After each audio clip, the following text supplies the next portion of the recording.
ہمارے منشور کراچی کی ٹیگ لائن ہی یہی ہے کہ کراچی ترقی کرے گا تو پاکستان آگے بڑھے گا۔ ہمارے منشور کا پہلا نقطہ یہ ہے کہ جماعت اسلامی انشاءاللہ جب آئے گی تو ہم اپنی گنتی کو بھی پورا کروائیں گے۔ صوبائی اسمبلی میں کم از کم 17 سیٹیں بڑھ جائیں گی، قومی اسمبلی میں کم از کم 9 سیٹیں بڑھ جائیں گی۔ ہم نے یہ فیصلہ کیا کہ ہم تعلیم، نوجوان بنو قابل، یہ ہمارا پروجیکٹ ہے پورا۔ انشاءاللہ تعالیٰ ہم اقتدار میں آئیں گے اور اس کے نتیجے میں جو سرکاری اسکول ہے ان اسکولوں کو ماڈل اسکول بنائیں گے اور state of the art I T university کا قیام، اور شہر میں نئی جامعات بننی چاہیے۔ ہم آئی ٹی ایجوکیشن کو ہر لیول پر فری کریں گے، اسکل ڈیولپمنٹ کے ادارے بنائیں گے۔ ہنر کی ضرورت ہے، نوجوانوں کے لیے انٹرپرینورشپ پروگرام کا آغاز کریں گے جس میں وہ مختلف قسم کے اسٹارٹ اپس شروع کر سکتے ہیں۔ انشاءاللہ تمام ڈگری کالجز میں BCS پروگرام شروع کریں گے اور کراچی کے نوجوانوں کو سرکاری ملازمتوں میں حصہ یقینی بنایا جائے گا۔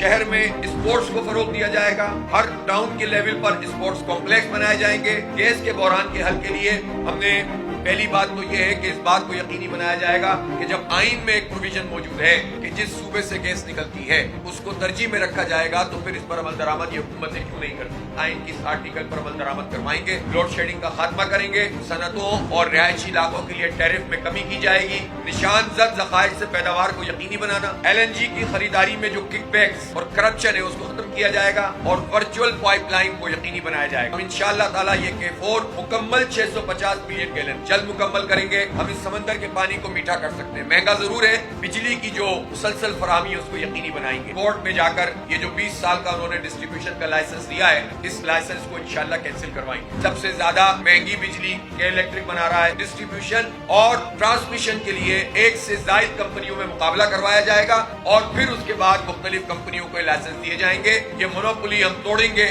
ہیلتھ کا بجٹ ہے اس کو 2 حصوں میں تقسیم کریں گے۔ ایک طرف ہم ان اداروں کی حالت بہتر بنانے کے لیے کرپشن ختم کر کے ہیلتھ کا بجٹ ہیلتھ پہ لگائیں گے۔ ہم کراچی کے لوگوں کے لیے ہیلتھ کارڈ ایشو کریں گے اور ظاہر ہے جب ہم سندھ حکومت میں ہوں گے تو پورے سندھ کے لیے کریں گے انشاءاللہ۔ ہم یہ نہیں کریں گے کہ پورے انفراسٹرکچر کو تباہ کر کے صرف انشورنس کمپنیوں کو فائدہ پہنچایا جائے۔ ہیلتھ کارڈ بھی دیں گے اور ایگزسٹنگ فیسلٹی کو بہتر بنائیں گے اور ہر لیول پر صحت کے مراکز قائم کریں گے۔ ٹاؤنز کی سطح پر mother and child care centers کا قیام عمل میں لایا جائے گا۔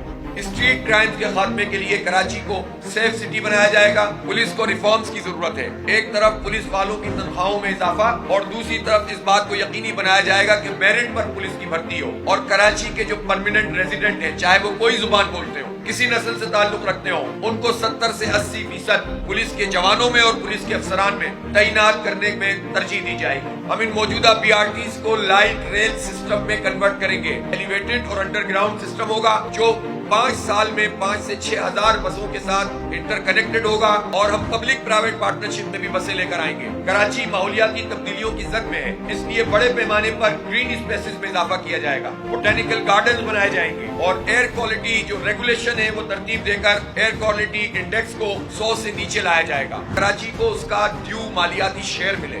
NFC ایوارڈ ہوتا ہے، PFC ایوارڈ نہیں ہوتا۔ خواتین کو بااختیار بنانے کے لیے ہمارا پورا علیحدہ سے ایک چارٹر موجود ہے، لیکن مختصراً ویمن امپاورمنٹ پروگرام ہم شروع کریں گے اور آن لائن کورسز بھی کرائیں گے، اسکل ڈیولپمنٹ سینٹر بھی بنائیں گے، ووکیشنل ٹریننگ بھی ہوگی، محفوظ اور باعزت ٹرانسپورٹ کو یقینی بنایا جائے گا اور اسی طرح جو ورکنگ ویمن ہیں ان کے تحفظ کا، ہیرسمنٹ کا ایشو ہے، کہاں جا کر وہ اپیل کریں، ہم اس کے لیے محلوں کی سطح پر اور ہر لیول کے اوپر ایسا پنچایتی باعزت نظام بنائیں گے جس میں کوئی بھی خاتون آ کر اپنی شکایت درج کر سکتی ہے اور اسے عدالتوں کے چکر نہ لگانے پڑے۔ خواتین بھی اس میں شامل ہوں گی ان کمیٹیز میں تاکہ عزت اور احترام کے ساتھ ان کے اس ایشو کو ایڈریس کیا جائے۔